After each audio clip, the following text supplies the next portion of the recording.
21वीं सदी है, 21वीं सदी का 21वां साल है और दुनिया के 7वें बड़े शहर यानी कराची, मुल्क का माशी हब, इसका बुरा हाल है। दुनिया कहां से कहां पहुंच चुकी है, मगर हमारे यहाँ के मसाइल जू के तू हैं। हुक्मरान और ना ही इंतज़ामिया के पास इसका हमें कोई हल दिखाई दे रहा है। हर साल की तरह इस साल भी इस शहर के वही हालात हैं कि इलेक्ट्रिक ने गर्मी के जोर पकड़ते ही शहरियों को शदीद अजियत में मुब्तला करना शुरू कर दिया है। कई हज़ार बिल अदा करने वाले शहरी भी अपने ही घरों में इस वक्त गर्मी से तड़प रहे हैं और वजह है सिर्फ एक, यानी के इलेक्ट्रिक। कराची में रात गए मुख्तलिफ रहायशी इलाकों में बिजली जाना अब बहुत ही मामूल की बात बन गई है। वो नॉर्थ कराची हो, न्यू कराची हो, सुरजानी टाउन हो, PIB कॉलोनी हो, सदर हो, मलीर हो, यहाँ पर बिजली गायब होना कोई नई बात नहीं रही है, बिल्कुल आम सी बात है। शाह फैसल, लियारी, किमाड़ी, बल्दिया टाउन, लियाकताबाद, तिनट्टी साइट, शाह लतीफ टाउन, कराची का कौन सा इलाका है जिसका नाम लें जहाँ सूरत हाल कुछ मुख्तलिफ हो। मलीर, खोखरा पार, गुलिस्तान जौहर में भी बिजली की गैर एलानिया लोड शेडिंग से बुजुर्ग हो, खवातीन हो, बच्चे हों, वो इंतहाई अजियत का शिकार दिखाई देते हैं। मगर इसके बावजूद तर्जुमान के इलेक्ट्रिक बड़ी ढिठाई के साथ ये दावा करते हैं कि शहर में कहीं भी कोई लोड शेडिंग नहीं की जा रही है। हाँ, अलबत्ता केबल फॉल्ट्स के बाइस कुछ इलाकों में बिजली की फराहमी मुअत्तल ज़रूर है। अब इन टेक्निकी फॉल्ट्स की तादाद क्या है और ये किस नौयत के हैं और ये कब ख़त्म होंगे और क्यों ये ख़त्म नहीं हो पा रहे, ये बताने से तर्जुमान के इलेक्ट्रिक या के इलेक्ट्रिक का कोई भी ऑफिसर इस वक्त गुरेज़ा है। वो वक्त नहीं देता कि इस पर उनसे सवाल किया जा सके। आखिर गुज़िश्ता एक हफ्ते से ही रात गए क्यों ये फॉल्ट्स रिपोर्ट हो रहे हैं और के इलेक्ट्रिक की जानिब से यह भी नहीं बताया जा रहा कि इन तमाम सवालात के जवाब देने से के इलेक्ट्रिक और उनके तर्जुमान गुरेज क्यों कर रहे हैं। कराची को बिजली फराहम करने वाला वाहिद इदारा इस वक्त के इलेक्ट्रिक ही है और कराची को बिजली फराहम करने में ये क्यों नाकाम है, बिजली का ये शॉर्टफॉल कितना है और इस शॉर्टफॉल को सरप्लस में लाने के लिए कितनी मजीद बिजली की ज़रूरत है, ये वो तमाम सवालात हैं जो हमें पूछने तो के इलेक्ट्रिक के नुमाइंदे ज़ाहिर है वो इन तमाम सवालात के जवाब देने के लिए वक्त नहीं देते। तमाम सियासी जमातें इस मुल्क की क्यों के इलेक्ट्रिक के खिलाफ खामोश है। सिर्फ एक सियासी जमात यानी जमात इस्लामी के इलेक्ट्रिक की इस पूरे जुल्म के खिलाफ जिद्दोजहद कर रही है, अदालतों में भी जा रही है, बड़े बड़े मुजाहरे भी कर रही है। जमात इस्लामी से ही उनके सीनियर रहनुमा हाफिज़ नईमुर रहमान साहब हमारे साथ मौजूद हैं और उनसे इस मामले पर गुफ्तगू करते हैं। हाफिज़ साहब, बहुत शुक्रिया प्रोग्राम के लिए आपने वक्त निकाला। के इलेक्ट्रिक के ना तर्जुमान आते हैं ना CEO आते हैं कि ये तमाम सवालात हम उनसे कर सकें। आप लोग ज़ाहिर है बहुत ज़्यादा जिद्दोजहद कर रहे हैं कि इलेक्ट्रिक के खिलाफ अदालतों में भी आप लोग गए हुए हैं, लेकिन उनके फैसले नहीं आ पा रहे। ये तमाम सियासी जमातों की खामोशी की वजह क्या समझते हैं आप के इलेक्ट्रिक के खिलाफ?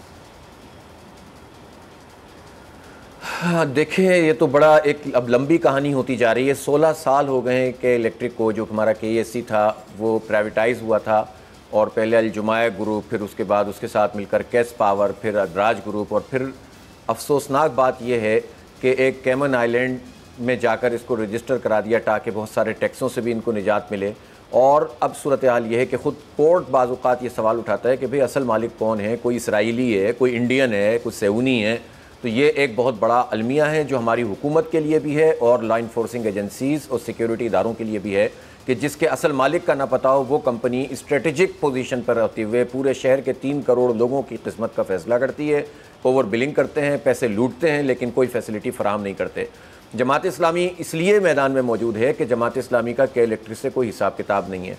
3 हुकूमतें बदली हैं, एक पीपल्स पार्टी की हुकूमत, बल्कि उससे पहले मुशर्रफ साहब और MQM की मुश्तरका हुकूमत थी जिसमें हमारा ये इदारा 16 अरब रुपए में खंभों की कीमत के बराबर बेच दिया गया था और उस वक्त बिला शिरकत गैर MQM यहाँ पर बिल्कुल बराजमान थी और आज बड़ी बड़ी बातें करते हैं, लेकिन उन्होंने ये इदारा बेचा था।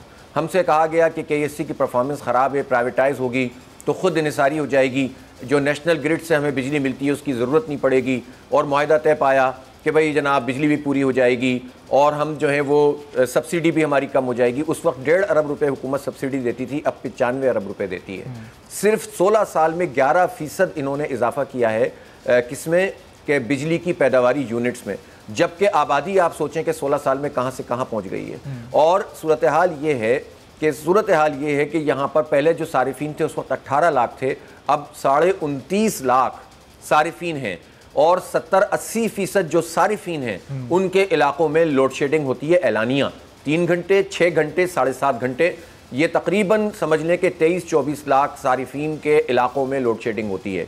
सिर्फ चंद लाख इलाकों के सारिफीन के इलाकों में लोड शेडिंग नहीं होती, लेकिन ये रकबे को नापते हैं और कहते हैं कि हमने कराची के 50% को 60% को लोड शेड फ्री कर दिया, जो कि एक झूठ है, धोखा है जो कि कराची के लोगों को दिया जाता है।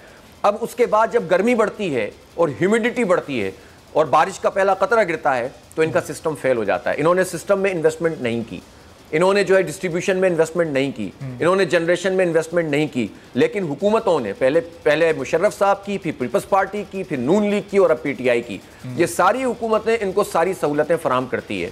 अब ये खुद फिर कह रहे हैं कि 1250 मेगावाट जो नेशनल ग्रिड से मिल रहा है हमें 660 मेगावाट और दिया जाए।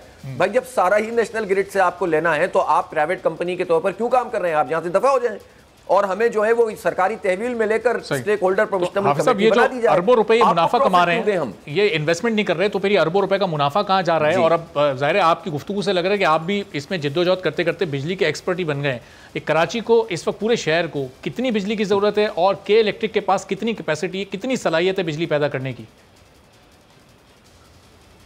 जो लोग जानते हैं शहर की ज़रूरत को और उसकी कैपेसिटी को, उसके लिहाज से जो अंदाज़ा है वो ये है कि 3000 तकरीबन मेगावाट ऐसी है जो शहर की ज़रूरत है।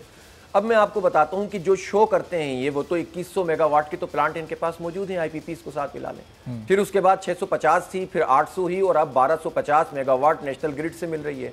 इसके बाद जो है वो ये दावा कर रहे थे कि हम 900 मेगावाट का प्लांट 15 मार्च को लगा देंगे, और क्या इलेक्ट्रिक दावा नहीं करता। अफसोस की बात यह है कि इस प्राइवेट कंपनी के जो तर्जुमान है वो PTI है और MQM है। ये दोनों मिलकर बार बार ये बात की वो वफाकी हुकूमत में है, बजाय इसके कि अवाम को डिफेंड करें जिसके वोट इनको मिले थे, ये के इलेक्ट्रिक को डिफेंड करते हैं। सुप्रीम कोर्ट में भी ये गए और उन्होंने के इलेक्ट्रिक का मुकदमा लड़ा और इनको कहा कि इनको जो है ना वो किसी तरह से रास्ता दिया जाए, चूंकि इनके सैकड़ों अरब रुपए इन्होंने खाए हुए हैं पाकिस्तान के इदारों के और जो मुख्तलिफ किस्म के और अवाम के, तो इनको सेफ एग्जिट देने के लिए सुप्रीम कोर्ट में गए, नदीम बाबर गए और जो है वो रज़ाक दाऊद इनके मुशीर हैं और ताबिश गौहर साहब गए और ख़ुद इमरान खान साहब ख़ास तौर पर। और आपने सुन लिया FIA में जब आरिफ नकवी के खिलाफ केस पेश होने की बात हुई तो इमरान खान ने उसको रोक दिया। इमरान खान के ज़ाती दोस्त हैं आरिफ नकवी, अबराज ग्रुप के फाउंडर CEO। लंदन में इनको सज़ा मिल गई, पेनल्टी लग गई दुबई में, लेकिन इमरान खान की इकोनॉमिक एडवाइजरी काउंसिल के मेंबर आरिफ नकवी हैं, जो अबराज ग्रुप ने दुबई चैप्टर ने PTI को फंड भी दिया। तो अब ये ऐसे चक्कर हैं कि जो सबसे ज़्यादा दावादारी अपनी जो है वो साफ सुथरी सियासत का करते हैं वो भी पूरी तरह से डूबे हुए हैं। तो आप पीपल्स पार्टी को क्या कहेंगे कि जिन्होंने जो है वो इतनी बड़ी तादाद में अरबों रुपए माफ करके एक पार्टी से दूसरी पार्टी को ये के इलेक्ट्रिक मुंतकिल की थी 2009-10 के अंदर, इसी तरह से नून लीग पूरे इस साल जो पिछले एक हफ्ते में हमने फॉल्ट देखे वो पूरी रात बिजली गायब रही। अभी हम देख रहे हैं कि लॉकडाउन की सूरत हाल है, 6 बजे मार्केट्स बंद हो जाती हैं तो बिजली की कंजम्पशन तो वैसे ही कम हो जाती है, तमाम मार्केट्स बंद होती हैं, कोई बड़े बड़े ACs नहीं चल रहे होते, शॉपिंग मॉल्स नहीं काम कर रहे होते, उसके बावजूद ये रात भर बिजली गायब रहना, ये इसकी कहीं कोई ऐसी वजह, कौन से फॉल्ट्स हैं जिनको ख़त्म नहीं कर पा रही है? कि दो बातें हैं, एक तो ये है कि अपने ऑयल वाले प्लांट तो ये चला ही नहीं रहे जिसमें इनको थोड़ा सा ज़्यादा खर्चा आता है, ठीक है, तो ये गैस वाले प्लांट चलाते हैं या इनका इन्हिसार नेशनल ग्रिड से है। अच्छा। इसके बावजूद अगर उन दोनों को भी मिला लें तो इस वक्त की हमारी जो रात की ज़रूरत होती है, चूंकि मार्केटें बंद हो चुकी होती हैं, लॉकडाउन लगा हुआ है, तो वैसे ही हमारी ज़रूरत बहुत कम हो चुकी होती है, तो उसके बावजूद भी ये सप्लाई इसलिए नहीं दे सकते कि इन्होंने सिस्टम की अपग्रेडेशन में पैसा नहीं लगाया, बल्कि जो तांबे के तार थे वो भी बेच के खा गए। ये बात तो चीफ जस्टिस ऑफ पाकिस्तान ने कही है। तो लेकिन मैं हैरान हूं कि जो नेपरा रेगुलेटरी अथॉरिटी है वो नेपरा फेवर दे रही है के इलेक्ट्रिक को, विफाकी हुकूमत फेवर दे रही है के इलेक्ट्रिक को, पार्टियां जुबानी जमा खर्च के अलावा आगे बात नहीं करती।